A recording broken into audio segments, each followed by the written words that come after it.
The morning sun threw long blades of light across Riverside Elementary's perfect playground, catching on chrome bumpers lined up like a jewelry display. Mercedes idled, Teslas whispered, parents in sunglasses negotiated ski trips and summer camps without ever glancing at the cracked public sidewalk that ran along the school's eastern edge.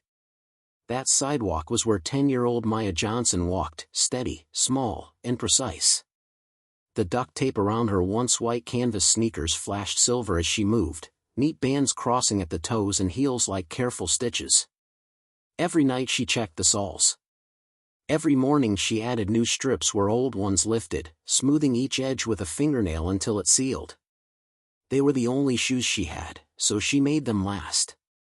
Her Navy thrift store backpack rode high and tight.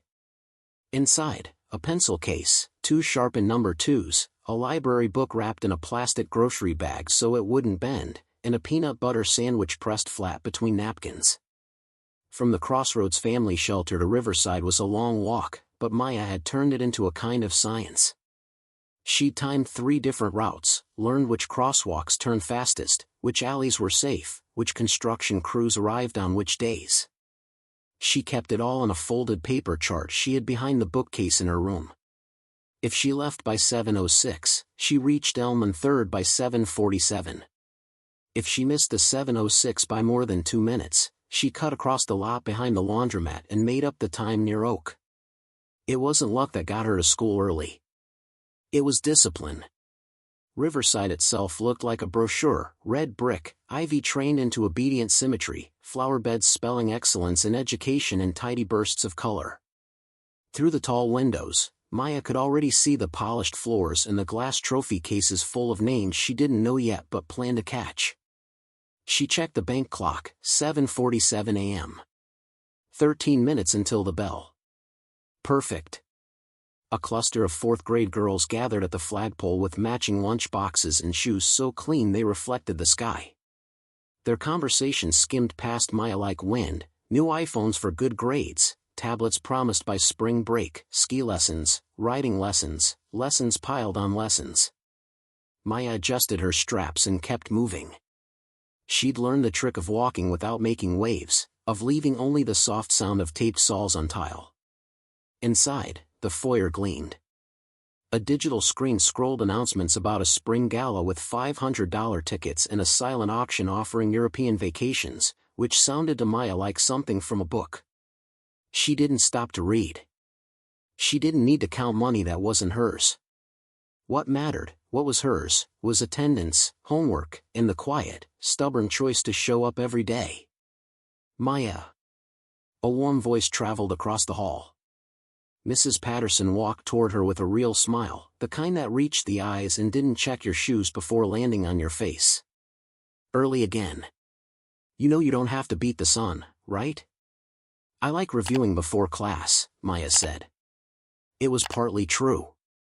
It was also true that the early hallway was gentler, that the empty classroom felt like a promise instead of a test. Mrs. Patterson's gaze flicked once to the silver on Maya's shoes and just as quickly away. She had a gift for noticing without making noticing feel like judgment. I'm reorganizing the classroom library. Want to help until the bell? Yes, please, Maya answered, and the edges of her morning smoothed out. They walked together past the trophy cases and the STEM lab with glass walls where robots slept on chargers like tiny animals. The school smelled faintly of lemon cleaner and new paper. Maya loved that smell. It meant order. It meant somebody had decided this place should shine. The classroom was her favorite room in the city. Books on low shelves, bins labeled by genre, sunlight pooling across tables, a terrarium humming softly in the corner where a sleepy lizard watched everything with old eyes. Maya set her backpack down and moved through the room with careful hands. She straightened spines, matched series, wiped a damp ring off the reading table with the hem of her sleeve.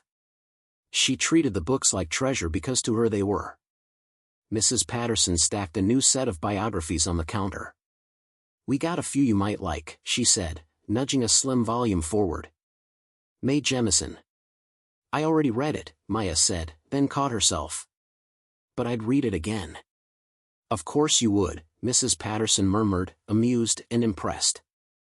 Maya had a way of reading that felt like traveling. She liked the ones about people who started far away from where they ended up, people who kept trying even when the trying made them tired. She liked that books didn't care what shoes you wore while you turned their pages. "New seating chart today," Mrs. Patterson said lightly, sliding index cards into rows. "You're still front center. Best place to catch questions before they run away."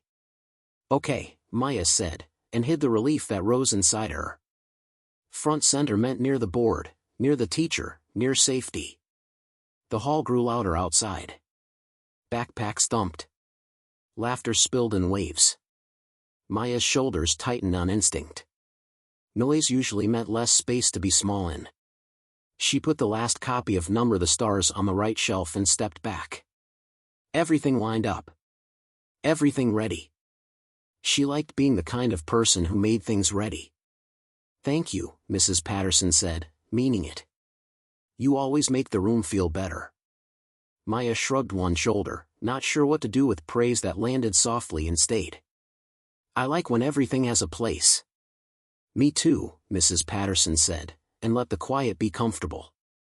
Maya went to her desk, third row, center, and set out her homework, crisp, careful handwriting that looked almost printed.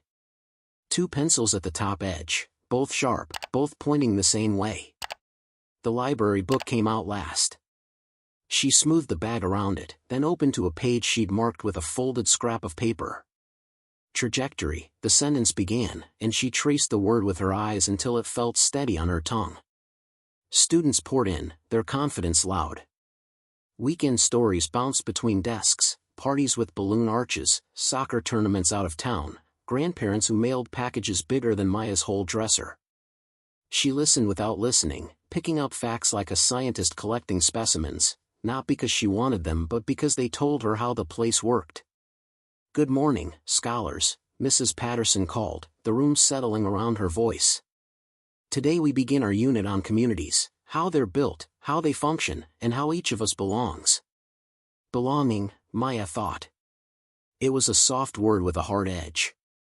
Worksheets landed on desks. Describe your neighborhood. What jobs do adults in your family do? How do they help the community? Maya held her pencil still. Her neighborhood wasn't on maps that showed property values in cheerful colors. It was a floor on the 3rd story of a converted warehouse where doors locked from the inside and smiles at the front desk lasted even when eyes looked tired. It was a place where people shared tips about job fairs and bus routes and which pharmacy stretched a prescription discount the farthest. It was a place where you learned everybody's names because you might need each other at 2 in the morning. She wrote, "My neighborhood is a place where people watch out for each other. We celebrate small wins because we know how much they cost." What job does your family do? Her mom, Sarah, worked when the city slept and when it woke. Shelves at dawn. Office floors at night. Children in the evening when other parents needed an hour of breathing room. None of it came with a name that sounded fancy at a fundraiser, but if those jobs stopped, lots of other jobs would wobble. She wrote, "My mom's work keeps places clean and safe and helps families keep working. It makes the community better even if most people don't see it." She kept her letters straight even when her hand wanted to hurry. Excellence, here, was measured. Sloppy was a luxury. The bell for first recess was still a while away. For now there were fractions to solve and a weather chart to label and a paragraph to annotate for why the main character chose what she chose. For now, the room held. The terrarium hummed. Mrs. Patterson asked questions that felt like keys. Maya breathed in and let her shoulders drop. Inside these walls, with paper and pencils and a teacher who said scholar like it included everyone, the duct tape on her shoes didn't speak first. Here, for a while, the loudest thing about her was her mind. The first bell chimed, echoing down the halls like a reminder that the world outside had to pause while learning began. Desks creaked, notebooks opened, and the air filled with the scratch of pencils. For most of her classmates, this was routine. For Maya, it was sanctuary. Math came first, fractions on the board, circles shaded into parts. Maya solved them quickly, almost too quickly, and forced herself to slow her hand. She had learned not to finish too fast. Finishing too fast made kids notice. And when kids noticed, questions came. She liked being invisible better. Still, Mrs. Patterson's eyes flickered toward her desk now and then, recognizing the speed behind her careful pace. After math came reading comprehension. A passage about a character making choices under pressure. Maya loved these exercises because she knew what it felt like to weigh choices carefully, when to speak, when to stay quiet, when to share a secret, when to guard it. She underlined sentences with precision, her pencil pressing just hard enough to leave a clean line. By mid-morning, sunlight stretched across the classroom floor. The terrarium glowed green, the lizard blinking lazily in its heat lamp. Everything felt ordered. Safe. Then Mrs. Patterson began passing out a new worksheet. Bold letters at the top read, "Communities, where we live and how we belong." "Think about your own neighborhood," Mrs. Patterson said warmly. "What makes it special? What jobs do people do that help others? Every community has something important to offer." Maya stared at the first question. "Describe your neighborhood." Her pencil hovered. She thought of the Crossroads family shelter, its heavy doors, the tired receptionist who still greeted her with affection, the families who shared food and babysitting and advice like lifelines. She thought of how small victories, finding a part-time job, getting approved for new housing, were celebrated by everyone because everyone understood what it took to get there. She wrote, "My neighborhood is a place where people take care of each other. When good things happen, everyone cheers, because they know how hard it was to make them happen." Question 2. What jobs do the adults in your family do? Maya pictured her mother's nights polishing office floors until her back ached, her early mornings restocking shelves while most of the city still slept, her evenings caring for other children at the shelter with patience and warmth. None of it sounded glamorous, but all of it kept the world moving. She wrote, "My mom cleans offices, stocks groceries, and watches kids so their parents can work. Her jobs help other people do theirs. She makes the community better even if no one thanks her." Around her, chatter bubbled. To her left, Brittany bragged about her dad's promotion to bank vice president. Behind her, Jake explained how his mom was a surgeon. On her right, Emma spoke proudly about her family's nonprofit that built wells in Africa. Their voices rose easily, free of hesitation. They belonged to a different world where parents' jobs came with respect and applause. Maya lowered her head and wrote carefully, refusing to let her letters shake. Her answers might not sound impressive to her classmates, but she knew her mother's work mattered. Without it, whole buildings would stay dirty, shelves would stay empty, and children would go uncared for. She finished the worksheet neatly, slipped it into the assignment tray, and pulled out her library book, Mae Jemison's story again. The words lifted her, made her believe in possibilities beyond duct tape and shelter walls. Mae had started somewhere small too. That mattered. The hours ticked by in their steady rhythm, math problems, reading passages, science questions about clouds and rain. Maya lost herself in them, grateful that here she could prove herself with right answers instead of clean shoes. But the bell for recess came, and the sanctuary cracked. The classroom emptied into the bright playground, where laughter carried sharper in the open air. Children scattered, some to the swings, some to the slides, some in cliques near the climbing bars. Maya slipped to her usual spot under the big oak at the edge of the playground, book in hand, hoping invisibility would hold. It didn't. A voice cut through the noise. "Oh my God, look at her shoes." Heads turned. Laughter followed. And Maya felt the air around her change. The laughter spread fast, carried by Chloe Morrison's sharp voice.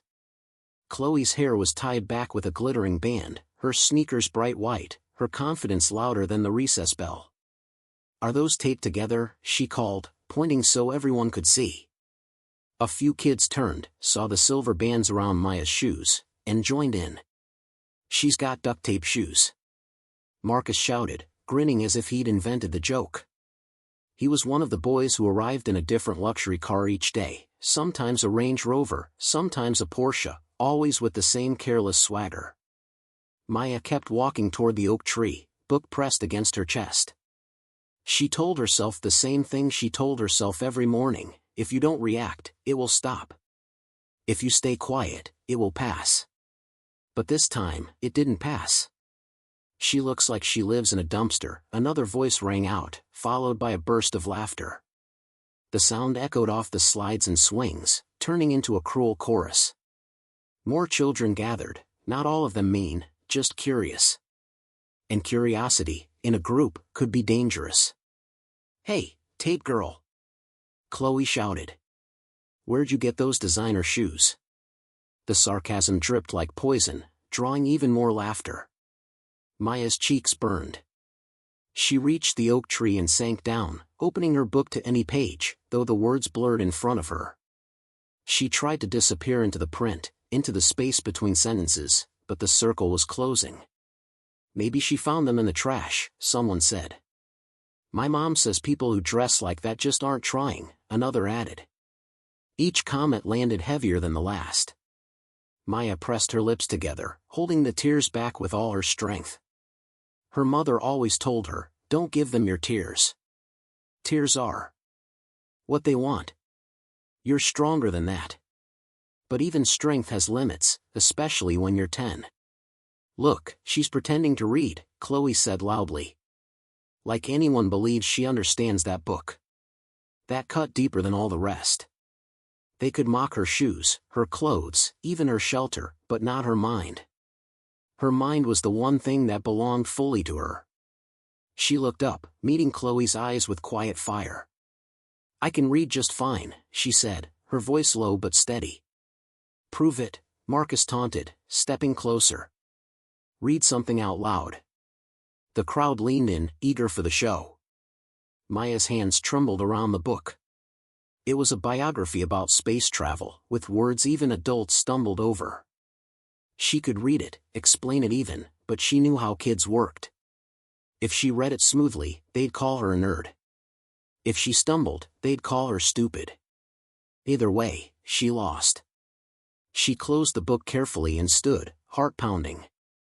She tried to push through the circle, but bodies shifted to block her path. "Where are you going, tape shoes?" "Yeah, we're not done yet." The laughter swelled, and for the first time, Maya felt tears sting her eyes. Not because of the words, but because it was unfair. She worked harder than all of them. She carried weight none of them even saw. And still, they laughed as if her struggle was a game. Then, footsteps. Firm, adult footsteps cutting across the playground surface. "What's going on here?" Mrs. Patterson's voice sliced through the noise. The circle broke instantly. Children scattered to swings and slides as though nothing had happened. Only Maya remained, standing by the oak with her book clutched against her chest, her eyes wet but defiant. "Maya, are you all right?" Mrs. Patterson asked gently. "Yes, ma'am," Maya answered, because anything else would mean questions she wasn't ready to face. "Would you like to come inside and help me set up for our science experiment?" the teacher offered. Maya nodded quickly, grateful for the escape. As they walked back toward the school, her taped shoes squeaked softly on the rubber surface. Behind her, the playground noise resumed, but something inside her had shifted. She was no longer invisible. And not in the way she wanted. What Maya didn't know was that, from the parent pickup lane, someone else had been watching. From behind the tinted glass of his sleek black BMW, David Martinez had seen everything. He hadn't meant to. He'd parked early to pick up his daughter, Sophia, scrolling through emails when the commotion on the playground caught his attention. At first it was just laughter, but then he saw the circle forming, the small figure at the center clutching a book to her chest like armor. Maya. He didn't know her name yet, but the sight of her duct-taped sneakers and the way she stood against a wall of laughter hit him like a punch to the gut. David was 42 now, CEO of a tech company he'd built from scratch. He lived in a world of glass offices, corner suites, and quarterly earnings calls. But in that moment, he wasn't a CEO. He was a boy again, 8 years old, standing in the cafeteria of Roosevelt Elementary in East Los Angeles, holding a tray that announced poverty as loudly as any insult. "Hey, welfare boy, did you remember your food stamps?" Kevin Brennan's voice had echoed through that cafeteria decades ago, and the laughter that followed had seared itself into David's memory. He remembered sitting alone at a corner table, choking down a peanut butter sandwich that marked him as poor, promising himself he would never feel that powerless again. And yet, watching Maya, he felt the same heat in his chest, the same helpless rage. The playground dissolved into chaos as Mrs. Patterson intervened, but the damage was done. Maya walked inside with her head down, and David sat frozen behind the wheel, his hands gripping the steering wheel so tightly that his knuckles whitened. The passenger door opened a few minutes later, and Sophia slid in, her ponytail swinging. She buckled her seatbelt and started talking, her words tumbling out fast. "Dad, it was awful. Some kids were being mean to Maya, she's in my class. They were laughing at her shoes, calling her names. She tried to ignore it, but I could tell she was upset." Mrs. Patterson stopped it, but Sophia trailed off, frowning. "Maya," David repeated quietly, testing the name. "She's really smart," Sophia said quickly. "She always knows the answers in class, and she reads big books, like really big. But she never talks about her family. She eats lunch alone most days. I tried sitting with her once, but she looked scared, like I was going to ask questions she didn't want to answer." David pulled out of the lot, his mind elsewhere. He barely heard Sophia chattering beside him because his thoughts were spinning back and forth between past and present. He had escaped the poverty of his childhood, but he knew the cost of surviving it, the shame, the silence, the endless fight to prove you belonged in rooms built to exclude you. And now here was Maya, 10 years old, walking the same path. By the time they reached their neighborhood of tree-lined streets and manicured lawns, David had made a silent decision. He didn't know the details yet, but he knew he couldn't let this pass. He couldn't just drive away and forget. That night, when the city went quiet, David sat in his home office staring out at the skyline.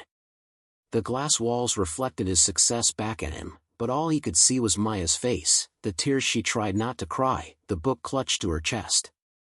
He remembered his own 8-year-old self and realized something he had buried for years: no one had stepped in for him. No one had told him his worth wasn't defined by his shoes or his lunch. Tomorrow, he decided, he would be the person he had needed back then. He would find a way to help the girl with the taped shoes. Sleep didn't come easy.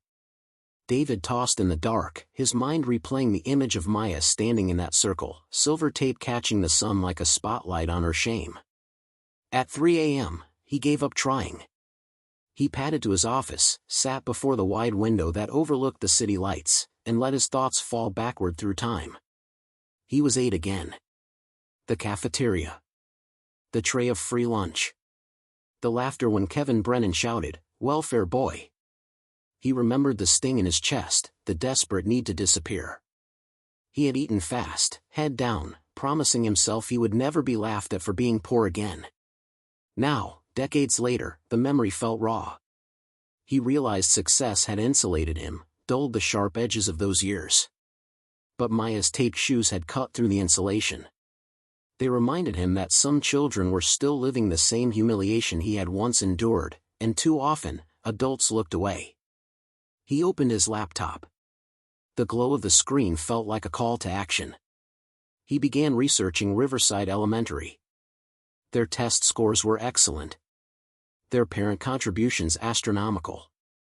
Yet only 12% of students qualified for free or reduced lunch, compared to almost half across the district. That wasn't an accident. It meant the school had become a fortress of privilege, one where kids like Maya slipped in only by sheer determination. Next, he mapped the distance from the Crossroads family shelter to Riverside. 2.3 miles. Each way. No direct bus. Few sidewalks. A daily walk of nearly 5 miles for a 10-year-old. 23 miles a week, just to get an education. He pictured Maya setting out each morning, duct tape freshly pressed on her soles, her stride steady because she refused to give up. The ache in his chest deepened. He picked up the phone. First, he called his assistant. "Clear my morning tomorrow," he said. Then, the school. "I'd like to meet with Principal Harrison," he explained. "I'm considering a partnership between my company and Riverside." The polite voice on the other end lit up at the word partnership. Wealthy parents were always welcome. Finally, he called Jennifer Kim, the head of his company's corporate social responsibility division. "Be ready tomorrow," he told her. "We're about to start something bigger than anything we've done before." When dawn broke, he was already dressed, tie knotted, determination fixed. But first, he needed to see for himself. He drove to a spot near the school and waited. At 7:41, he saw her. Maya came into view, backpack tight, taped shoes moving with purpose. She didn't dawdle. She didn't complain. She simply walked, the way children do when they've already learned that life doesn't slow down for anyone. David followed at a respectful distance, tracing her path backward after drop-off. The wealthy homes gave way to small houses, then to tired apartments, then finally to the squat building with its faded sign, Crossroads Family Shelter. He parked across the street, staring at the building he had driven past countless times without noticing.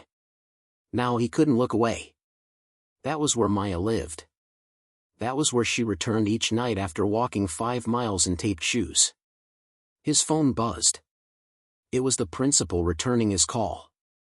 "Mr. Martinez," Principal Harrison said smoothly. "We'd be delighted to welcome you. What time works for a tour?" 2:00, David replied. "And I want to talk about support programs for students facing economic hardship." There was a pause on the line. The principal's voice tightened. "Well, we don't have many students in those circumstances. Our demographics are quite stable. But we'd be happy to discuss." David stared at the shelter through his windshield. "Then we'll start by discussing one specific student." That afternoon, he would walk into Riverside not just as a CEO or a donor, but as the man who had decided Maya Johnson would not stand alone anymore. At exactly 2:00, David Martinez arrived at Riverside Elementary with Jennifer Kim, his CSR director. The school secretary greeted them with practiced charm, clearly accustomed to wealthy parents who spoke in donations rather than dollars. Within minutes, they were ushered into Principal Harrison's office. The principal beamed as though the meeting were already a success. "Mr. Martinez, Ms. Kim, welcome. We're thrilled you're considering supporting Riverside. Let me give you a tour of our facilities before we sit down."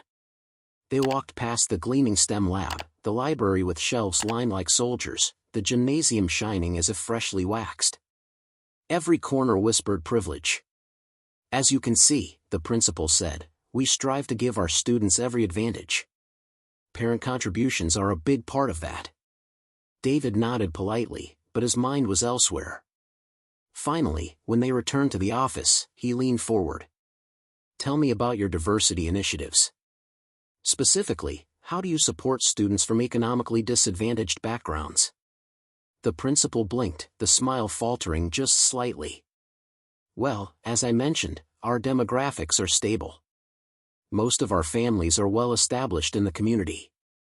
We do have a small emergency fund and, of course, access to district resources." David pulled out his phone and laid it on the desk.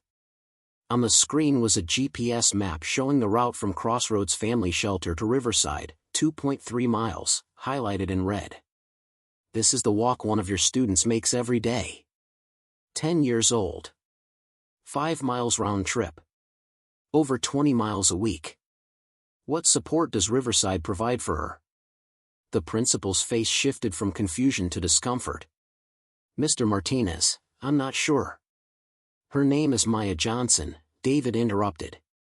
His voice was calm but firm, each word landing like a weight. "She reads at a 7th grade level. Scores in the 98th percentile in math. Has never missed a day despite her circumstances. Yesterday, I watched her stand alone while children mocked her shoes, and no one, except her teacher, stepped in." Jennifer Kim sat forward, pen racing across her notebook. The room was heavy with silence. Principal Harrison cleared his throat. "I was not aware of her situation. Mrs. Patterson has mentioned her academic excellence, but not her home life. Of course not, David said. Because Maya is too proud to say. She'd rather tape her shoes every night than ask for pity. He paused, letting the weight of it settle. I'm here to change that. I want to fund a comprehensive support program for students like Maya. Transportation, meals, clothing, supplies, family services. No labels, no segregation, no humiliation. Dignity first. The principal leaned back, stunned. And what kind of investment are you proposing? $500,000 annually to start, David said without hesitation. More as we expand. But there are conditions. The program includes family support, housing, healthcare navigation, job training. Data is collected on outcomes. And I'll be personally involved. Not as a donor for a plaque, but as someone who lived it and refuses to let history repeat. The principal's eyes widened, calculating the prestige such a partnership could bring. He nodded quickly. We would be honored to work with you, Mr. Martinez. Truly. David stood, sliding his phone back into his pocket. Good. Because this doesn't start next month or next semester. It starts today. I want to meet Maya and her mother after dismissal. Of course, the principal stammered, almost tripping over his eagerness. But David wasn't thinking about prestige or press releases. He was thinking about duct tape, about the circle of laughing children, about the fire in Maya's voice when she said, I can read just fine. At 3:15, the dismissal bell rang. Students streamed out to buses and cars. And there she was, Maya Johnson, backpack snug, walking toward the street with the same steady determination. David stepped forward, careful not to startle her. Maya, he called softly. She turned, eyes wary, grip tightening on her book. My name is David Martinez, he said, stopping a respectful distance away. My daughter, Sophia, is in your class. Could I walk with you for a few minutes? I'd like to talk. Her eyes narrowed with suspicion. Are you going to call the police? The question hit David like a blow. He shook his head firmly.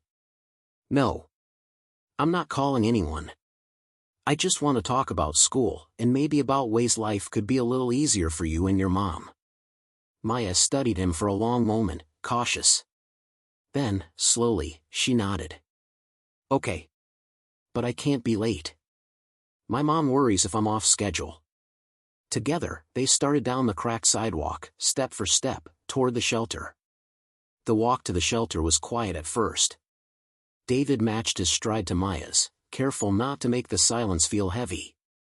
He noticed how she always walked slightly to the outside of the sidewalk, scanning traffic, watching her surroundings. A child, but already carrying the awareness of someone who had learned the world could be unkind. Sophia tells me you're really good at math, David said gently. Maya shrugged, eyes still forward. I like math. The answers don't change depending on who you are. David felt his chest tighten. That's very wise. After a pause, he added, what else do you like? Reading, she said more brightly. Biographies. People who started with nothing and did something big. Doctors. Astronauts. Inventors. David smiled softly. That's a good choice. Because you're one of those people, too. You just don't know it yet. They crossed a busy street. Maya hesitated, then asked quietly, you said you weren't calling anyone, but why are you really walking with me? Because yesterday I saw what happened on the playground, David admitted. And it reminded me of myself when I was your age. I grew up poor, too. Kids laughed at my shoes. They laughed at my lunch. I know what it feels like. Maya looked up at him skeptically. You? But you're rich. I wasn't always, he said. When I was 10, I was just like you. And I promised myself if I ever made it, I'd help kids like me. Yesterday, I realized it was time to keep that promise. They walked the last blocks in silence. When the crossroad shelter came into view, Maya slowed. Her hand clutched her backpack straps tighter. Do you want to meet my mom? She asked hesitantly. I'd be honored, David said. Inside, the lobby was clean but plain. The receptionist smiled at Maya. "Hey, baby girl. Your mama's upstairs, got off her morning shift early." The elevator rattled as they rode to the third floor. At door 3C, Maya knocked. "Mom? I'm home. And I brought someone." The door opened. Sarah Johnson, early 30s, tired but strong, stood framed in the doorway. Her eyes flicked immediately to David, guarded. "Maya, who is this?" "Mom, this is Mr. Martinez," Maya said quickly. "His daughter's in my class. He wanted to talk." Sarah pulled her daughter slightly closer. "What kind of talk?" David kept his voice low, steady. "Mrs. Johnson, I'm a parent at Riverside. And someone who grew up like you. I'm not here to judge. I'm here to listen, and maybe to help." Sarah's eyes narrowed with caution. Offers of help usually came with strings. Still, she stepped back. "Come in, then. We don't have much space, but it's home." The room was small, 2 twin beds, a little fridge, a microwave, a dresser neatly stacked with Maya's clothes, and her drawings pinned to the wall. Despite the size, it was spotless. "I'm sorry we don't have more to offer you," Sarah said stiffly, gesturing toward a chair. David sat carefully. "Thank you for welcoming me. I wanted to tell you something. Yesterday I saw Maya being bullied. And it reminded me of myself. I can't undo what happened, but I can do something now." Sarah crossed her arms. "And what would you want in return?" "Nothing," David said simply. "Only that Maya keeps working hard at school, and that you let me help with what's hardest right now." Sarah studied him. "Help with what, exactly?" David slid a folder across the table. "Housing assistance so you can have stability. Transportation so Maya doesn't have to walk 5 miles a day. Food, healthcare support, clothes, school supplies. And training opportunities for you, so you don't have to work 3 jobs just to stay afloat." Sarah's hands hovered above the folder but didn't open it. "Why us? Why Maya? There are dozens of families here." David's eyes softened. "Because 30 years ago, I was Maya. And no one helped me. I won't let her go through it alone." Maya sat very still, her wide eyes moving between her mother and David. Then she whispered, "Mom, does this mean we could have our own place again?" Tears pricked Sarah's eyes. For months she had carried the weight of holding everything together with nothing. She looked at her daughter and finally let herself cry. "Yes, baby. It means we could." David looked at them both, knowing this was only the beginning. But it was a beginning. And beginnings had power. Sarah sat at the table, the folder unopened but heavy between them. Maya leaned against her, waiting for her mother's answer, her small face hopeful and afraid all at once. David spoke softly. "Mrs. Johnson, this isn't charity. It's partnership. You've worked harder than most people I know. Maya is proof of that. What I'm offering is stability, so that your daughter can do what she's meant to do without being held back by things no child should carry." Sarah finally opened the folder. Inside were budgets, plans, resources. Numbers larger than anything she'd seen on a pay stub. Her breath caught. This is more than I make in a year working 3 jobs. "It's what it takes," David said. "And it starts now. A safe apartment. Reliable transportation. Better job training for you. And most of all, privacy. Maya won't be labeled. No one at school will know except the people you choose to tell." Maya tugged at her mother's sleeve. "Mom, please. Can we try?" Sarah closed her eyes. Pride screamed at her not to take handouts. But she thought of Maya's taped shoes, of the tears she held back every night, of the dreams she whispered about becoming a doctor or scientist. Pride wouldn't give her daughter a future. But saying yes just might.